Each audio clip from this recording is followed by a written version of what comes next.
Mark never anticipated finding himself crouched behind his own hedge at 2 a.m., observing a hooded figure stealthily crossing his yard.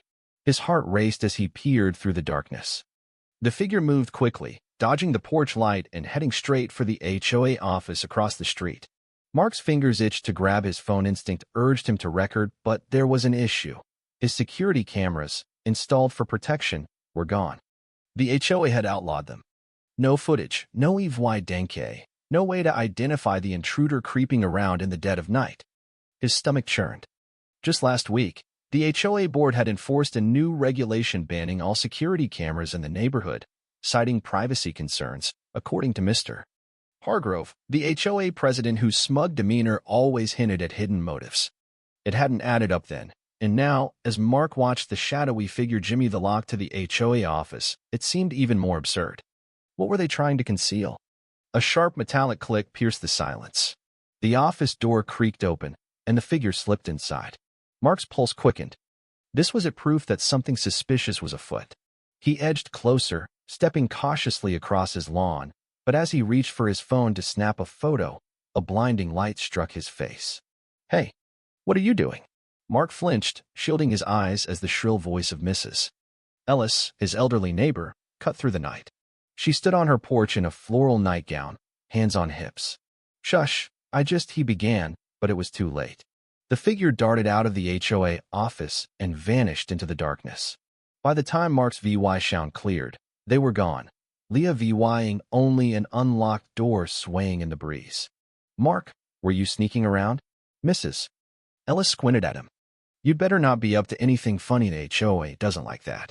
Mark groaned, running a hand over his face. "It wasn't me. Someone just broke into the office." Mrs. Ellis gasped, then narrowed her eyes. "Well, if you still had your security cameras, you'd know who it was." "Oh, wait, that's right. The HOA banned them." She huffed and shuffled back inside, Leah VYing Mark frustrated and at a loss for words. By the time he returned to his house, Mark was livid. It was too convenient. The HOA banned cameras, and now someone was sneaking around, clearly up to no good. Sitting at his kitchen table, he scrolled through the HOA rules on his phone. Fines for overgrown grass, check. Absurd paint color restrictions, check. A new ban on outdoor cameras, check. But why? His wife, Sarah, wandered into the kitchen, rubbing sleep from her eyes. "What are you doing up?" "Someone just broke into the HOA office," Mark muttered, eyes fixed on his screen. Sarah blinked. "And you didn't call the police?" Mark scoffed. "With what proof?" "The only cameras that could have caught it were banned last week." Sarah sighed, pouring herself water. "You really think the HOA's up to something?" "I know they are," Mark said. "They've been screwing us over for years, but this is next level." Sarah shook her head. "So what's your plan?" Mark exhaled slowly, a smirk forming. "I'm going to find out exactly what they don't want us to see." The next morning, the neighborhood buzzed with whispers about the break-in, but the HOA remained oddly silent. Normally, they bombard residents with safety warnings, but this time? No emails, no statements, just silence. Mark walked to the mailbox where his neighbor Tim was waiting, looking exhausted. "Man," Tim said, glancing around before whispering, "you hear about last night?" Mark crossed his arms. "Yeah, I saw it happen." Tim's eyes widened. "You saw it? Who was it?" Mark shook his head. "Couldn't tell thanks to the HOA. I've got no cameras." Tim groaned. "I told you banning cameras was a scam.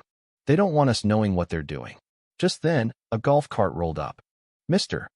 Hargrove, the HOA president, pulled over, sporting his usual smug grin and a perfectly pressed polo shirt.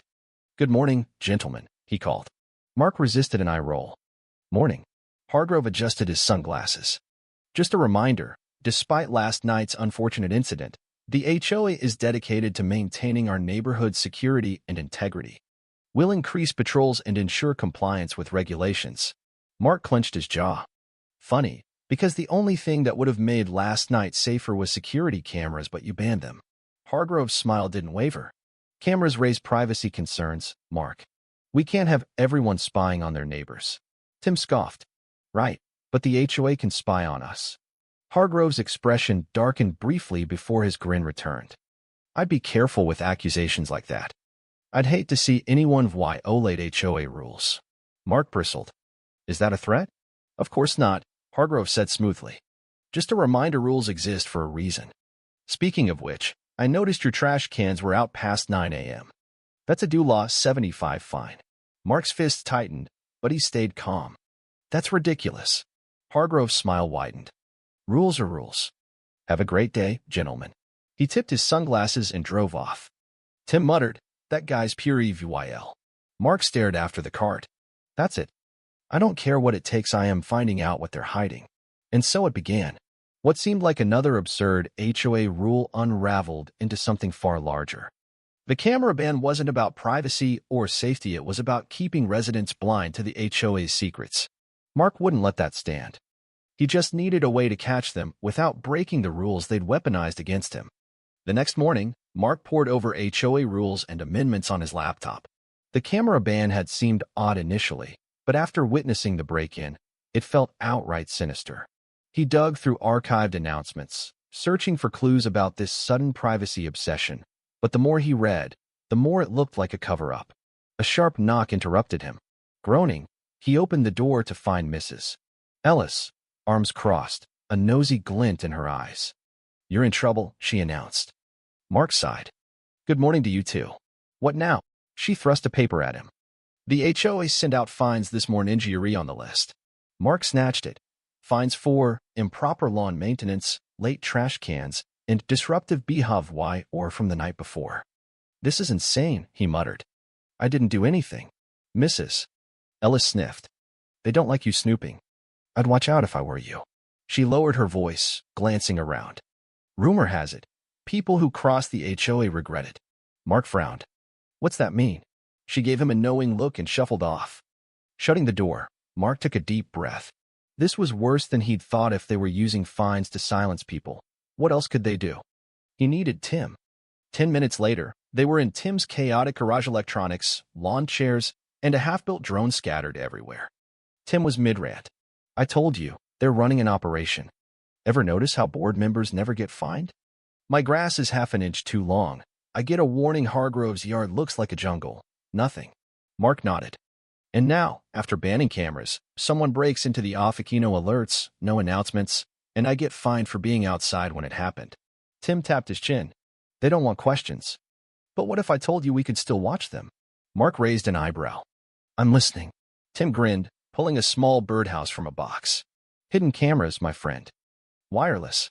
No one will know. Mark's eyes widened. You made this. Tim shrugged.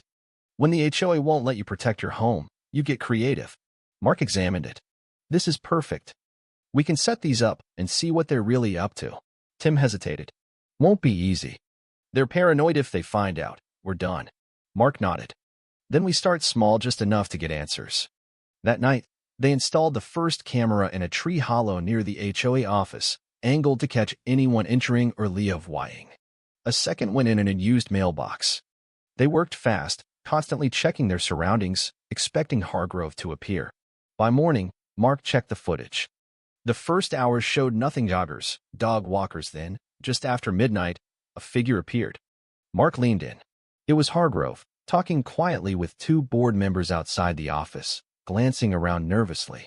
One handed him a thick envelope. Hargrove took it, nodded, and slipped inside. Mark rewound it. Money was changing hands. The HOA wasn't just enforcing petty rules, they were making deals. But with whom, and for what? He needed more.